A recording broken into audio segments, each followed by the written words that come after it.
Hello, everyone, and welcome to the Seattle Kraken's conversation about Black history presented by Alaska Airlines. I'm Ryan S. Clark of The Athletic. I cover the Kraken while also being a national NHL reporter. We are joined here today with our four-person panel, starting with Everett Fitzhugh, who is the radio broadcaster for the Kraken, Kendall Tyson, the Vice President of Strategy and Business Intelligence for the Kraken and Climate Pledge Arena, Kwame Damon Mason, the host of the Soul on Ice podcast, which is a really good listen for those who haven't listened to it. And finally, Captain Ron Limes, who is the Seattle-based chief pilot for Alaska Airlines and also served 26 years in the United States Air Force. So everyone, thank you so much for joining us today. Thanks for having us. Thank you. Pleasure. So let's start with the first question. Everyone here is a hockey fan, and in Captain Limes' case, they're either close to becoming a hockey fan or they're on the line. Everyone here is also Black. So how would you describe what it's like being a Black hockey fan? And how would you describe this sport's relationship with race? I think for me, being a Black hockey fan, and this goes back to as far back as when I was a kid, it means being a fan of something, of a sport that historically hasn't had a lot of people who looked like you. And I think it's very unique to be a hockey fan. Growing up in Detroit, it was expected that I was a baseball or a football player or a basketball player. And then when I tell folks, yeah, I actually play baseball and I'm a big hockey fan, you know, I'm left out of the barbershop conversations pretty quickly once that gets said. But I think it's a very unique position to be in, because when you're looking at the sport of hockey, which is historically dominated by white men, and now recently over the past 5, 10, 15 years has started to see an increase in not only Black players in the NHL, but Black players at the amateur level, at the youth level, you're now getting to a place where becoming and being a Black hockey fan isn't as out of the ordinary as it was when I was 12 years old. You know what I mean? So I think it's getting a lot better, but still there is a long way to go. And I think that's with anything that deals with race. It's never enough. Those conversations are never enough. And there's always room for improvement, and there's always room for growth in terms of acceptance of minorities, of women as fans in our game. Yeah, I can jump in. And, I would say for me, being a Black hockey fan, sometimes it can be lonely. Similar to kind of what Everett mentioned, sometimes the conversation, people, you might be super excited and passionate about something that just happened, the Winter Classic, the Olympics, and you may not be able to, turn to your family or friends and really have an exciting and passionate conversation. But what I think is fun is when you do get that chance, right? Like when you do meet somebody else and you have that bond, like, oh yeah, we're Black and we can talk hockey. It's like, oh, here we go, right? It's an immediate excitement that just kind of overcomes you. And I think when it comes to the sports relationship to race, I think one of the big pieces, and part of it is Kwame's film and some of the work that folks are doing in the industry is starting to acknowledge the history that Blacks have played in this game of hockey, right? It goes beyond the NHL, right, and the amateur leagues. I mean, you can we'll talk about, churches up in, Canada being some of the first organized games of hockey, right? When you talk about things like sweaters and that was Black folks, So I think just getting that story out there is really starting to happen, and that's what's exciting about the kind of change I think that I'm seeing in the relationship between the sport and race. As the only Canadian here, I have ties to Canada, just for the record. Good. But as the only pure Canadian here, I would say that I try not. I think just like any of the Black athletes, I don't look at myself as a Black hockey fan. I'm just a hockey fan that happens to be Black, and in that, I always look at my color and the fandom of the game of hockey as geographical. So for us here in Canada, growing up, you did find a lot of fans that were black, and you can relate to them. And playing the game of hockey, you did end up playing and being probably the only black person on a team, and you'd still have those fan conversations where you'd have some people that would be ignorant on either side to say either blacks don't play hockey because it's too cold, or some of your black friends would say that's the white boy sport. But, you know, I never really had, if I wanted to find a friend who was black that to talk hockey, I could do that. So I was fortunate that way. But, you know, when I got older, you know, it did get a little bit harder to find people, especially when I traveled in different places in Canada working in radio. And I always equate that to when I used to snowboard. Like I go snowboarding, and when I get off the lift and, you know, and people are getting ready and then they see me, they just, oh, hello. I'm like, yeah, hi. Okay, let's go. And like they see this black guy snowboarding, so it's something odd to them. So, you know, I have been in places where I start talking hockey and they go, oh, okay, you know what a power play is? Yeah. You know, so I think, you know, as a person of color loving the game of hockey, you do get into these situations where it becomes this anomaly. And I do find in the United States, sometimes when you're talking hockey, I remember when Carolina won the cup, and I was at a club there, and somebody was bringing up sports, and I'm like, how come you guys never celebrated that you won a Stanley Cup? They're like, what's the Stanley Cup? I said, you got problems over here. But when it comes to the whole race thing, I think just like Kendall said, I think right now we're getting to a point where we're having those conversations to understand that black athletes have been playing this game. And the proud thing about this is we can be proud to speak on that history of our game. And that's the reason why I made that film. I wanted to make sure people didn't just think that black hockey started with PK Subban and Wayne Simmons. I wanted people to understand that we have a long-standing history, and that the game has always been diverse. Not as diverse as we wanted to, but as black people, we've been playing since the 1800s. So we have all stakes to the game just like everybody else.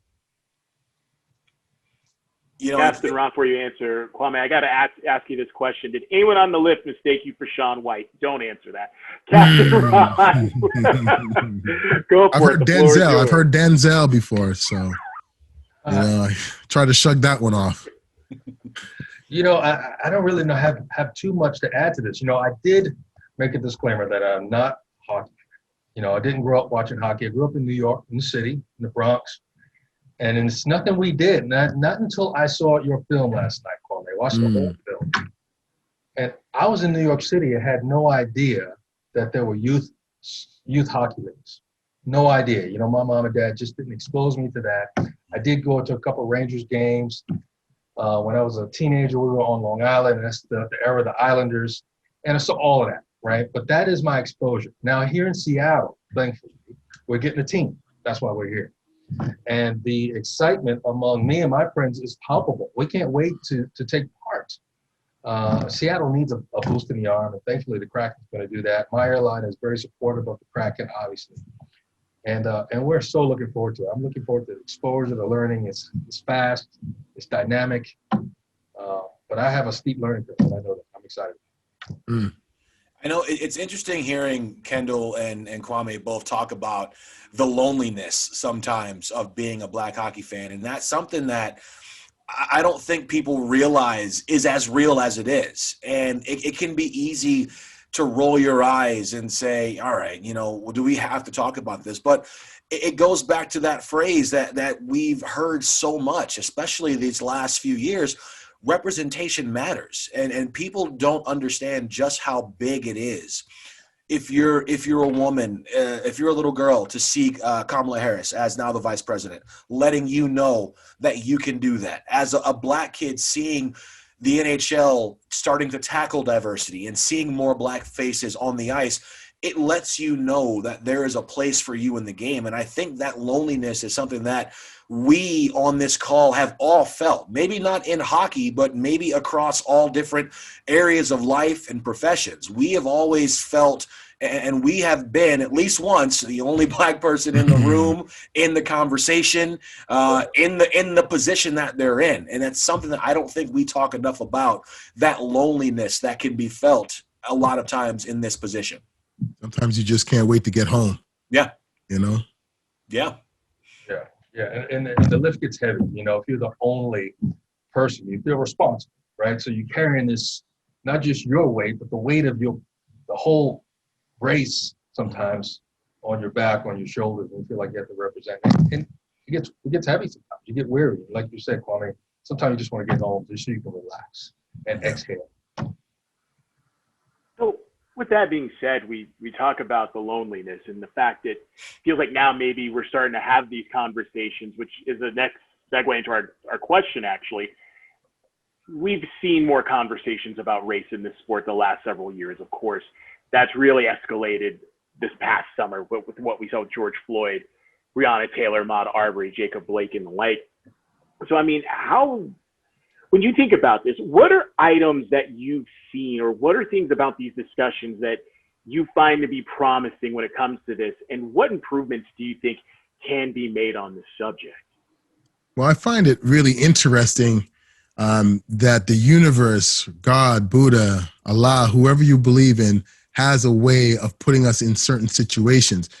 I believe if it wasn't for the pandemic, we would not be having these types of conversations. I truly believe if sports was going on as usual, if you could go out to the clubs as usual, I don't know if we're having those big protests because people's minds would be distracted. The simple fact that everybody had to sit home and sit and watch George Floyd die like that started this conversation. It was very interesting to me. I've had like my white friends saying, you know, it's because we've just had enough and this is just hard to watch. I said, I've been watching this for years. I was around when Rodney King got it. You guys are just catching up right now because you're forced to watch that. So as it pertains to the sport, and I think what's very interesting, which is a positive thing, it's allowing us to find our allies in the game. Eric Gudbranson, who plays for the Ottawa Senators, wrote a nice piece in a magazine here in Canada, and he talked about thinking about George Floyd and thinking about his mentor, his friend, Mark Fraser, who was a black hockey player, used to play for the Toronto Maple Leafs, and said, that could have been my friend. And it made him internalize that whole situation and to rethink where he was going in his life. So I think that's one of the things that these moments have brought out is our allies and those who truly believe that they want to learn a little bit more. And I think, you know, as far as going forward, I think the best thing to do for us is to be able to open those doors and have these types of conversations, and we can weed out those who don't want to hear it. And if you don't want to hear it, that's fine. That's your choice. But the ones that do want to hear, those are the people who I want to speak to. Those are the people who I want to help educate or learn from them, and they can learn from me. And I think that's what this situation has done for us. Yeah, Kwame, I would agree. You know, to me, the biggest thing that's been promising is actually the diversity of the people having those conversations. You know, my, fellow, Black friends, we've been talking about this for a long time, and especially, people, Kwame has been at this for a long time. Like, there have been people in hockey and in this business who have been at this for a long time. And I think, the tragedies of this summer really, allowed, I didn't say allowed, but you saw more allies, right, and particularly white allies step up and say, oh, hey, haven't you been talking about this for a long time? How can I get involved, right? What can I do to help? So that's incredibly promising. In terms of what do I think can be improved, to me, now is really a time of action. And, and I'm totally candid. Like, I kind of feel like we've been talking all summer. Amen. And now is a time of action, right? And I think it's about how do we get, smart minds of diverse smart minds to put forward tangible solutions, right? Tangible solutions that we can't just say like, oh, it's a pipeline issue, or, oh, they don't want to come to games. We tried to give them free tickets and they didn't show up. Oh, what are we going to do? Oh, we can't do anything. That's if it's not hitting, then you got to go find a new idea, right? Yeah. Find something else, find a solution that actually moves the needle, and be okay with measuring that needle. You know, I am a data person. It is incorporated in almost everything in my life, and I don't shy away from it. And I think we can't be afraid to shy away from the numbers. And the numbers might not look good at the beginning, and that's okay. What's most important is that you're measuring, and that the activities that you're doing are meaningful to move that number, and you're actually measuring and making sure that you are moving that number and not kind of just resting on, well, we tried. I think you were spot on with all of that, Kendall, and especially that first point, because so often, you know, Black people are asked why are you experiencing these problems within your community? It's always put on Black people to explain what's going on in their communities. But I think that now you're forcing white folks and other communities to have to address issues on the other side as well. And it's terrible that it took the death of another innocent Black man to start having these conversations. And I've never been a big fan of the phrase, you know, well, better late than never, but we're having these conversations. We're talking about these things, and it's making a lot of people uncomfortable. And for me, that's okay, because if you're uncomfortable, that means you're starting to think critically. You're starting to have these thoughts of, well, wait a minute, am I uncomfortable because it's something that I'm doing or that I've done or that I'm contributing to? And I think that when you can start having white people understand and have conversations about what is going on in the Black community, you'll start to see a lot more change, because they are going to put their effort and their resources and be true allies into helping their fellow man. And I know it sounds kind of cliche, but that's what it's all about, is helping each other out. Because, you know, one group can be up here all you want, but if everyone else is below you, that's not going to do anything for us as a society. So I think having these conversations, as unfortunate and as uncomfortable as they may be for some people, I think it's very necessary. And as far as the sport goes, you know, that story about Goodbranson is spot on. You know, hockey, Kwame, is, as you know, and Kendall, as you know, having played and been around, you know, the game for so long, both of you, the hockey world talks so much about the room and the locker room, and there's no one player that's bigger than the logo on the front. Well, if that's the case, then I think all of these players, all of these locker rooms need to come together in support of their Black teammates, of their Black fans, of their Black communities. And especially down here in America, a lot of folks will say that, well, they're Canadian, it doesn't really affect them, so that's why you don't see a lot of players. Well, it does, because there's Black Canadians. There's Black Canadians in the NHL and in all levels of hockey. So if you start having these conversations and get entire teams and rosters to buy in, I think around the sport, not just the NHL, but all the way down to the youth level, you'll start to see these things change. Afton Lyles, the floor is yours. Well, I'm in a listening, learning mode. I mean, this is wonderful, you know. But I really feel like I'm an outsider. I can speak on the loneliness, and aviation is kind of the same way, you know. As far as Blacks in aviation, you're one of, always. So I get that. The conversations we've been having those here at Alaska, so I get that too. And action, Kendall, something you said about action. We are in an action mode here at Alaska right now. Me and a couple other brothers, guys, professionals, we are in an action mode, and we're doing some things that are going to bear fruit. Not just meeting for meetings. I mean, who needs that? But we're doing some things that are going to bear fruit. Now, we won't see it maybe for 10 years, right? But we're thinking long game. We're thinking long term, and we're developing from the bottom up, the grassroots up, and that's how we think we can make a difference in this industry. So, you know, there's some blurred lines, and I understand. It's like, don't talk about it, be about it, you know. And it's very interesting for me because, you know, with the film came out 2015, and I started working on it 2011, 2012. And I remember how difficult it was for me to put it together. And I never made a film before. I didn't have that much money. I had to sell sell my home and use the equity from my home to start up, but somebody had asked me about that. And I said, at the end of the day, I'm not waiting for nobody to tell our story. Like if my peoples ain't in the mix doing it right now and I want to do it, I'm not waiting for Sportsnet, TSN, ESPN. I'm going to go do it. I'm going to do before they do. And I'm going to control that narrative and how that comes across for us. And so for me, and that's what, I grew up from that hip hop era.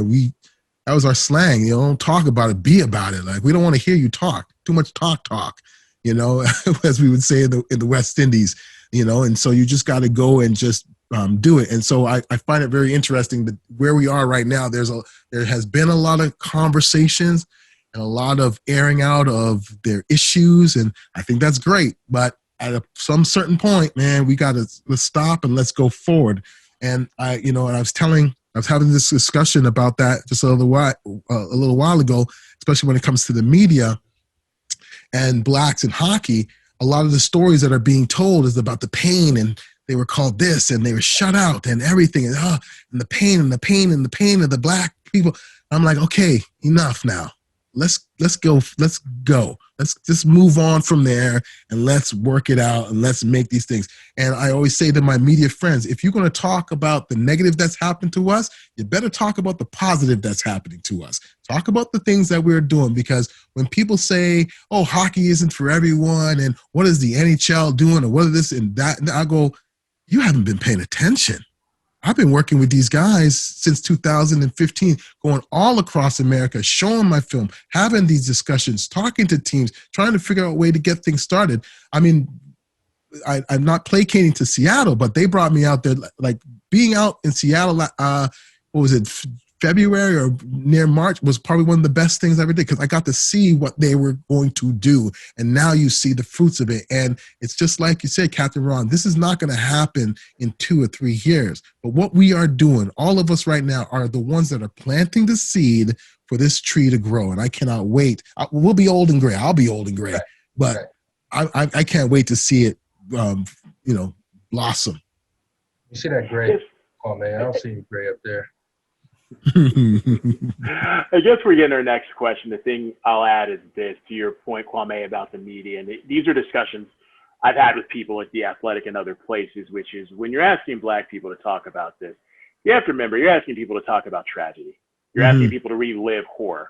No one wants to relive one of the worst moments in their life for public consumption. You get why people are asking about it, but again, there's more to people than that. And then when you write about black athletes and what they've gone through, there's more to it than the same stories of you came up from this, unfortunate background, or there was only one parent in the way, or you were raised by your grandmother. And that's been the really interesting thing about all of this is it's been more than just a conversation about black lives, police brutality, whatever the case might be. It's open to another discussion about okay, when you think about how you cover communities of color, indigenous communities, LGBTQIA, women, think about it in the scope of what are the questions you've asked, but what are the questions you should be asking? And more importantly, it's about and it seems really basic, how are you humanizing someone? But I think really for me, the thing that stands out is it's having these conversations in a public forum. Mm-hmm. I think it's one thing for the 5 of us to do it just amongst ourselves, but something like this is going to be broadcast for public dissemination. And it is being hosted by an NHL team, and there actually is a corporate sponsor to it. Would any of us have ever thought a decade ago, 5 years ago, that would have been the case? Because a decade ago and 5 years ago, think about if we ever saw black people in these spaces. And in Everett and mine's cases, Everett's cases, no, because Everett, there has never been someone like Everett who's doing what he's doing. And in my case, from the national perspective, no. And with Kendall, we would have to look. And Kwame, the answer would be, unless it's you, probably not. So let's go to the next question. I think we can continue on for this forever. And I was going to ask if Captain Limes could be the first person to answer this. So the next question is, so much has been said about the changing demographics in Canada and the United States. How can we prepare the league to make sure it reflects the society we live in? And Captain Limes, the reason I wanted to throw that question to you first is you're someone who, like you said, you grew up in an environment where you're exposed to different things. You're just now getting into hockey. So when you think about that question with the changing demographics, for you, what is your thought as you look at the NHL and hockey as a whole going into a new era where the discussions that have been had, for a long time in other leagues, this league is now having? I think the change in demographic, well, if you want to expose a different demographic to hockey, in my opinion, you have to make it fun. You got to make it hip. When I hear Kwame's voice, anybody, just your tonation, right? And the way you talk and it's hip hop, right? I grew up in hip hop. But if I heard somebody like Kwame talking about the Kraken, I'd be like, whoa, it would get my attention. Hockey in the Black community, I'm going to speak just for me. I don't know if it's inclusive, but if I heard a voice like his, I think it would make me think more inclusively about it. More inviting, more relatable. And of course, the players on the ice and the people in the stands, I think that'll change, but it'll be slow. But somehow just exposing the culture, not so much a demographic shift, but a culture shift, I think will make a difference.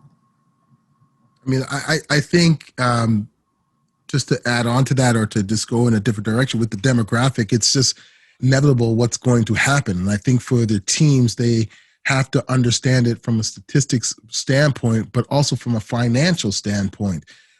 If you want to bring in revenue, you're going to have to go to different markets. And it's just as simple as dollars and cents. It's like, why would you leave that money on the table? Why wouldn't you go and pick that up? If I told you that if you just go over there, you can get some more money, you telling me you wouldn't do that? And I know these teams are all about the bottom line. So how I would approach that is just to let them know that, not only is this something good for you as a human being, for your community, and for the growth of the game, but your bottom line financially, this is going to work for your company. And the minority community, they are just waiting. And I think Captain Ron is right. It's just how we approach them and how do we get them to it. And I think, once hockey gets that little flavor, it's going to make that Black kid or that Hispanic kid go, oh, I'm going to come and party with these guys because this is pretty fresh. And I think once we can get to that point, oh man, we're going to blow the roof off this place, and I think that's one of the things that needs to be done. And I think, slowly but surely, you put the right people in the right positions and where they are, and this will happen. I mean, that's why on my podcast, we just straight talk like, I keep it a buck. I come from the hip hop era. As a former radio announcer, that's my world. And whenever I looked at hockey, that's how I looked at hockey. And, with my film, and, I made sure it was a point that my music was going to be hip hop filled, because I wanted that young Black kid from the south side of Chicago that may happen to be in a boys and girls group, and has come to see the film, looks at it, and just naturally, internally, without him even thinking, he's going to relate to it just because of the music.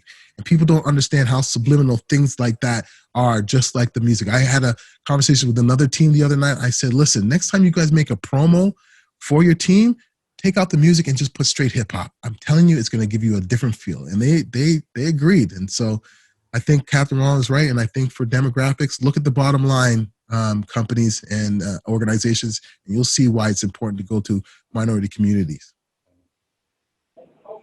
Yeah, and for me, I would say it's got to be a shift to a lifestyle brand. When you look at top companies today, they're not known for just what they do or what they sell. They're known because when I say I have a blank or I'm wearing, X brand, it means something in society. It is a symbol of status. It's a symbol of character. And if you want to tap into the change in demographics, hockey has to be relevant to the character and the symbolism of those community organizations. It has to be cool. Like you have to make people want to, feel a certain way or to get a certain reaction from people when they say they're a Kraken fan. right? If you say you're a Kraken fan, people are like, oh man, people aren't talking about, we don't have on ice. Yes, there's nothing to say, right? Oh, we didn't can't say we won last week or did this, but it's about that feeling that you get. It's a brand that is like tied to you that like, oh yeah, like they're cool, right? Like that is a cool brand, and you're not going to get made fun of on the playground if you wear it. You've got to have, people, you've got to, whatever, we put out from a retail perspective, like it's got to look cool enough so people aren't, getting dogged on the playground. And you got to, we have to, on our social, right, when you want to share something, to Kwame's point about the music, I'm not going to share something that I don't that doesn't have my brand behind it, right? It doesn't portray what I want it to portray. But if it does, if it has a great soundtrack behind like a promo video, I share it in a heartbeat. All the time, I would share it in a heartbeat. And, I going to go a little deeper on this music piece, because one of the things that always got me about going to hockey games is I never knew the song. It's like everyone else around me knew all the songs, and they were always like rock songs. They love a Sweet Carolina, ain't they? Love a Sweet Carolina. Cotton Eye Joe. I mean, Cotton Eye Joe gets played. People lose their minds. Right. We would Shazam songs like from our phone at the hockey game, and literally I remember my brothers and I made a playlist of music called hockey songs, because that was the only time you like heard all these like other music. They're just songs that you heard at hockey games, but we wanted to fit in. And that's how, like, you talk to your fellow like players in the locker room. They would all listen to these songs. You would go to the games and they'd play these songs. It was like, all right, well, to fit in, we got to learn these other songs. And so where'd you grow up? I grew up in Minnesota. Okay. And so if you want to, expand to, to reflect, the changes in society, you have to change the culture at the games too, right? Like you're probably, you're probably going to have to play some Bad Bunny, right? Like number one streaming artist right now. If you're not playing that song this year, you're missing out. Like you're missing out. So you're going to it's going to have to change. And that's going to be a challenge for some people who've been fans of the game for a long time and like their classic hockey songs, but it's a transition that's just going to have to happen. So and plus the number one music right now is hip hop music. So those people that love a Cotton Eye Joe will listen to a Diddy or a Jay-Z. It's, and the energy, it's baffling how that hasn't clicked. So just for the record, I just want to make sure everybody heard Kendall say that she's going to be strolling up to games wearing the Kraken starter jacket, listening to SZA. So now that's been established. Just like this. That would be so, like an all Navy. Can we get Kraken starter jackets? Can we get the budget? If you guys get one, you're sending one to Toronto, boy. I'm sorry, I don't want to keep going on, but Kendall was so right. If you make that Kraken gear fresh, kids are gonna be like, yo, don't touch, watch out for my jacket. I don't want to get no, there's a pride to it, and that's a pride to your team. I remember when Snoop Dogg came out on Arsenio Hall. It's the first time Little Bow Wow was ever appeared. He came out in a Toronto Maple Leafs jersey. What do you think we were doing the next day in Toronto? We was talking about, I got to get me a Leafs jersey. Because Snoop Dogg rocked that. Toronto never sold as many Leafs jerseys as they did the next day. Come on, B. I'm telling you. Everybody in Scarborough was wearing a Leafs jersey. Exactly. At least we were trying to find one, so for sure. So Kendall hit it on the nail like that. Oh, man. I'll tell you something, Kraken, you guys got a winner there in Kendall, because the way she thinks about the business and culture, like I don't think I've ever met anybody else in the hockey industry that thinks of it that way. And if she gets to execute it the way that she articulates it, oh my gosh. And I'll tell you, this is something that is going to be a legacy. This is something that when she comes out of the game, the next person behind her is going to replicate that, and it's going to just build. Like I've told people from the day I came to Seattle, I said, yo, watch Seattle. They are going to set the benchmark. And if teams are competing against each other on the ice, they also compete off the ice. They got some huge competition coming down with like you guys. Like, listen, I'm envious of Seattle. I'm envious, man, for reals. You know, one of the things Everett and I discussed, and Everett, I want you to chime in, that we talked about on another panel was what you just said about music and what you just said about getting to know the crowd. Because one of the points made on this panel, and Kevin Weeks made it, and I talked about it as well, was how, like, when you go to a Raptors game versus a Leafs game, his point was you go to a Raptors game, you're hearing Dua Lipa.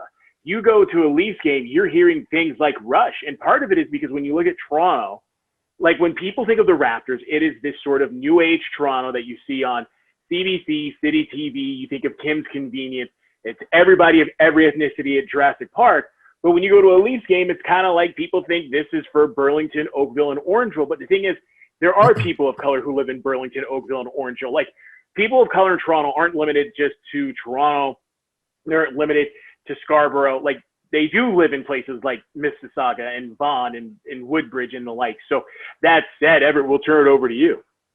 Yeah, I mean, I think, and this kind of goes back to the larger point that we were just talking about, is just, I think the overall culture of the game of hockey. And you listen to a lot of players and a lot of fans, and especially amongst players, there really isn't a lot of individuality. You know, you look at the NBA, they celebrate the fact that players are showing up in a fashion show every game, coming through the tunnel. They celebrate the fact that, you know, NBA All-Star Saturday night is like must-see TV every year because they celebrate the merging of sport and culture, and not pop culture, but just culture in general. And I think that there are so many personalities in the NHL and other levels of hockey that may be forced to, I guess, censor or stifle themselves because they don't want to be seen as, or they don't want to be perceived as, well, he thinks he's bigger than the room. He thinks he's bigger than the team.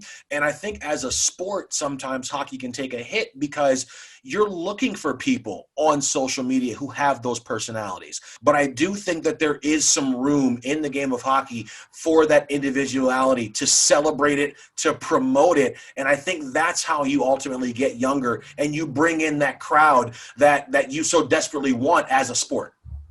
And that's why inclusion matters so much more. Yes. Because you got to understand that the NBA is predominantly black. Mm-hmm. The flavor, that the ideas, the creativity that's coming out of there is just a natural born thing from our people that is going to be represented in the game. And you don't see that in hockey. And if you do, it's an anomaly. And when it first happens, you get the PK Subban syndrome from when he was playing in Montreal. You know, it takes a while to see that, like, you know, and I think that's where inclusion will help. On the ice, we want the best players, so that may take a little while. But if, as far as your organization goes, it could be it's an easy switch.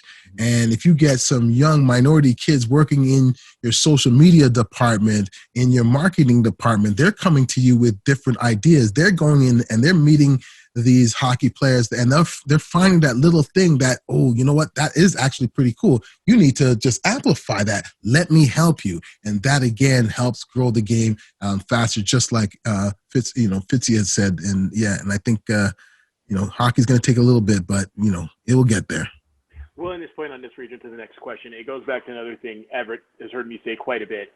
It's the question of, do you want to be golf or tennis? And what I mean by that is, we saw golf have this rise with Tiger Woods. And then when Tiger Woods started going on the decline, you were seeing courses shutter. You saw apparel makers like Nike pull out of the business. And now all of a sudden, golf has kind of gone back to being the niche sport, where if in the 2000s, it was something everybody had an interest in. Whereas if you look at tennis, yes, there had been black players before, but when you look at what the Williams sisters have done, everyone was watching Naomi Osaka versus Serena Williams.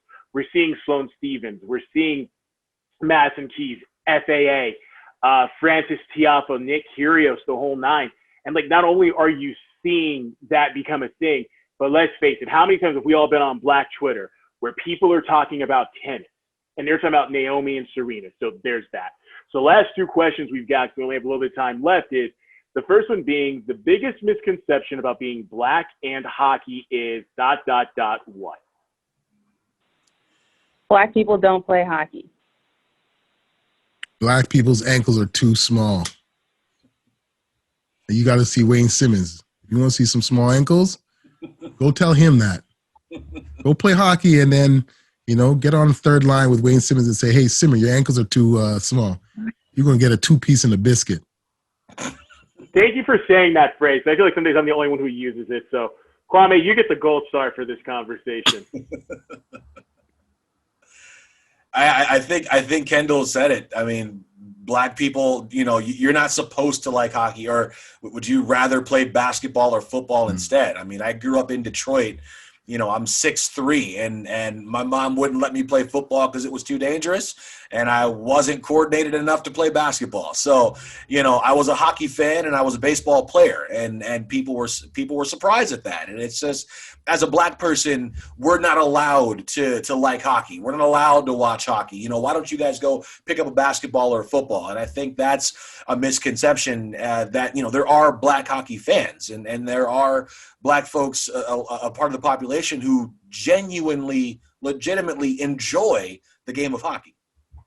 And I just want to add on to that, the misconceptions are just very more ignorance, in my opinion. And I don't want to leave it all that these misconceptions come from white people. Mm-hmm. Our black community has to take huge, even more responsibility for where we are in the game of hockey, because it may look like we don't play the game. We've decided, okay, well, I'm going to buy into that. And yeah, you know what? That's the white boys, because all I see is white boys playing that game. So I think I take more responsibility for our black community not embracing the game of hockey, because again, we've been playing this game since the 1800s, and there's no excuse for us not wanting to try something different. Like, why do we have to be in this box? Rock and roll started from us, but there was a time when if you loved rock and roll and heavy metal, you were considered like a white boy, and the same thing happened when it came to the game of golf. You were like, oh, you going to play with that white boy? We have to just get out of our own way and realize that we can do anything. We have to tell our children, you can do whatever you want to do. If you want to bowl, if you want to crochet, do whatever you want to do. There's no color in doing things. So I think that's the biggest misconception in the game of hockey is the box that we put ourselves in. And as our black community, whenever I go and speak about the film, I'm like, it's on you. Don't wait for the white community to solve our problems for the game of hockey. What are we doing? How many of you are out there volunteering at the local hockey rink to take tickets, to fundraise? How many of us are doing the actual act? That's the one thing that bothers me the most, especially on Twitter, is the direction of what's the NHL doing what are you doing? What are you doing to grow the game in your community? Let's start there first and stop waiting for other people to do things for us. We can do it on our own. We have to be our biggest supporters and our biggest fans. Man. And, I've gotten more backlash and more comments just throughout my life about being a hockey fan from my black friends than I have from white people. And when I got the job here in Seattle, one of my good friends from high school reached out to me, and he was like, man, I'm so proud of you. I remember you was always talking that hockey stuff. And I was like, I don't want to hear it. Get out of here. But I guess you made it. Good for you. And I'm like, yeah, I remember that. Like, you wouldn't let me sit with you. Does this actually sound like this? Yeah, he sounds Southern. Yeah, he sounds like he's from Stanford. It sounds what he sounds like. No, but then I think back to trying to sit, with them at the lunch table, and everybody's talking about the new, whatever, and I'm sitting there, hey, did you all see the Red Wings game last night? Like, and they're like, get out of here. Boy, man. You better go take your butt on somewhere. So, I've gotten more of that, more of those comments from black people than I have from white folks. And I think, Kwame, like you said, man, we need to be, when it comes to trying to get into a space, we need to be our biggest supporters. We need to be our biggest fans and letting other black people know, other minorities know, like, hey, it's okay. This is for you. We are here to accept you. We want you to join us on this ride. That this isn't I'm supposed to be the only black guy at this party. Like, there's room for everybody here. Yeah, I totally agree. We have to just get out of our own way. And, the most that I ask, at least, and this is where I take my responsibility, is to be able to say to our culture, that we have been a part of this game, so you don't have to worry about that. So when somebody says, well, I don't know because we don't play sport, I'm like, wait, press play on this and watch this film. And then when it's done, come and talk to me. What's your excuse now? Mm-hmm. What is your excuse? You have no excuse. So we have to be proud of who we are, where we have come from, and understand at the end of the day, it's about our children. We want our children, regardless if they want to play or not play or be fans or not play, just expose them to the game. It's so beautiful, and we've been a part of it for so long, and we will always be a part of it, and it's going to grow. And, we're gonna have our mark in there for sure. Captain Limes, what about you before we go to our final Well, question? this is amazing. I can see the passion in all of you that you have, and it's wonderful. And as far as a misconception, it's like Kwame said, I think it's more ignorance, and I'm the first one to claim ignorance. I had no idea of the history. It's a rich, glorious history behind it. Back into the 1800s, I had no idea until 14 hours ago. And I'm 53 years old. Had no idea. And so it's opened my eyes. And if there are people like me, I mean, if my eyes can be opened, then there's a whole population out there ready, eager, thirsty to hear these stories. And then you don't feel like an outsider. Like Kwame said, you feel like you belong once you know the story. But once we get the story, it'll be great. So that leads to our last question. It's something I think everybody's kind of answered in bits and pieces, but we can concentrate on it for a little bit. What is the one takeaway for teams to think about when it comes to gaining more Black and fans of color in hockey? We've touched on this in bits and pieces, but let's go all in. So whoever wants to take the floor first, please feel free. Do it quick. Hit the culture, just like Kendall said. Hit the culture. I love programs like we see in New York and in Philadelphia with, teams going in and setting up learn to play programs, learn to skate programs, bringing the game to the community. Here in Seattle, we're opening the first 3 sheets of ice within our city limits. How many teams play in urban areas, but you have to drive 15 minutes out into the suburbs to skate?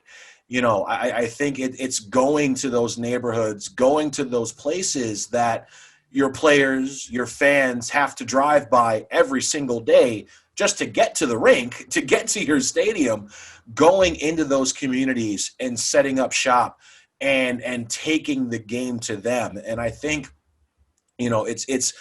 it's easy to say that, well, we're going to do all of this on social media. We're going to give them all of this content to ingest, which is great. But I think there's something to be said about physically sending your organization into the community. And I know that's what we're doing here in Seattle. Obviously, COVID's kind of gotten in the way of that a little bit. But, the second we're able, this is an organization that we're going to be out in the community. We're going to be going to South Seattle and Tacoma and all over our region to get people involved in not only the Kraken, but in the game of hockey.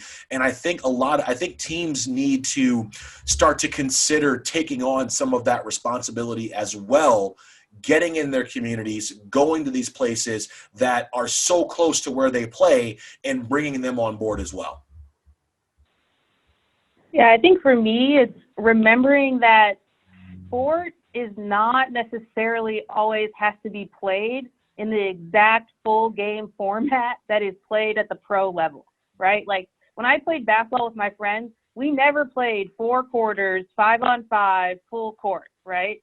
You played pickup, but we were never short of a basketball, right? You could find a basketball, and if we didn't have a hoop, we'd find something and you make one, right? Or a lot of times we just dribbled around, right? You have to bring the accessible pieces of hockey into the community, right?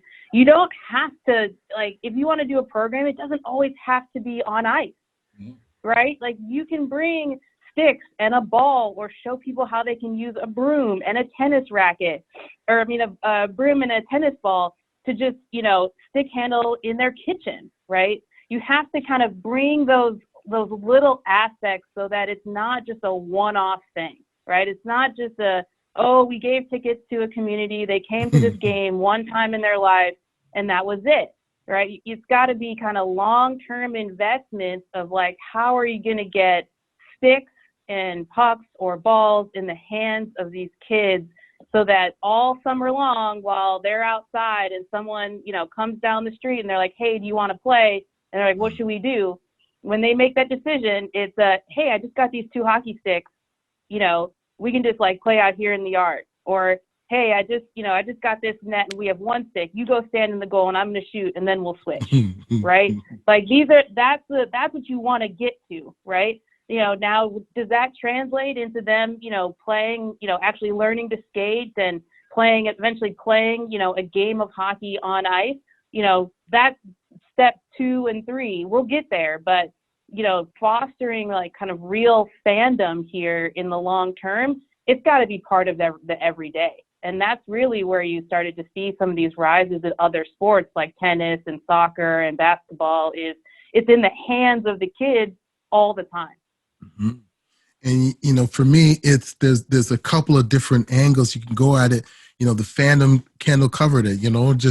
Sometimes it's just about being a fan of the game and introducing it to them, regardless of what their age is. And if you can get them to love the game, to appreciate the game, to have fun with their friends in their community, to play the game in whichever form it possibly will be, you're thinking of them when they get older and they have their family. What are they going to introduce their child to? The game of hockey. And that transition may go onto the ice. And another approach is looking at new families. I always encourage teams to look at young, new minority families, ones who maybe just had a baby or are just about to get married, and say, hey, have you ever thought about hockey, and become a fan of the game? Because when their kid becomes 3 years old, that might make them say, oh, you know what? I'm going to put my kid on the ice and I'm going to start there with them. And those are the kids. So those are the kids that you're looking at maybe being able to play college, university, or even maybe playing in the NHL. I'm all about the social experiment. And, I've encouraged a couple of teams, and I actually wrote a couple of proposals to, invest in some kids in communities of color where they would never have the opportunity to play at a very high level. Go to a family that has a child and find out the child is 2 years old and say, okay, you know what?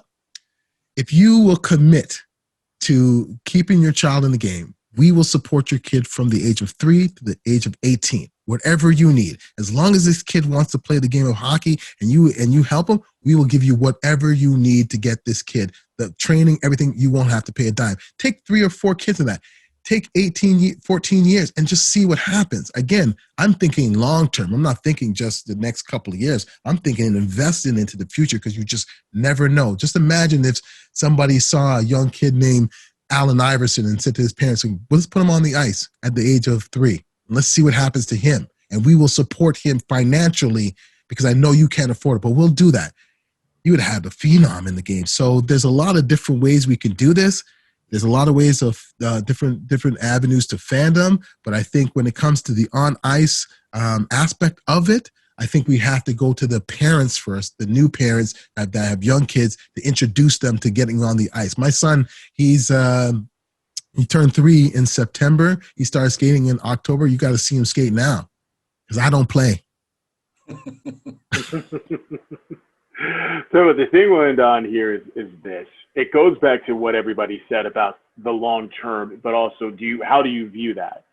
So one of the points that's come up is when you're looking at what teams can do, it's about what are they doing not only on ice but off ice. Like, are you having people of color in your marketing department? Are you having them in legal? Are you having them be involved in areas where they can make change, where it may not be something you see right there, but it can happen long term? And then with the off ice, it goes back to something Kwame said, which is it's the investment. We think 20 years ago about, let's say, basketball in Canada. The thought was it's just Steve Nash and Bill Winnington and that's it. Whereas if now, every year you look at the draft, there's some sort of phenom coming out of Canada, the latest one being RJ Baird. So again, it's about the long run, but understanding it's about a game of investment as well. So for everyone on our panel, which again, Everett Fitzhugh, Kendall Tyson, Kwame Damon Mason, and Captain Ron Limes, I'm Ryan S. Clark of The Athletic. Thank you all so much for your time. We appreciate it, and we will see you again here shortly.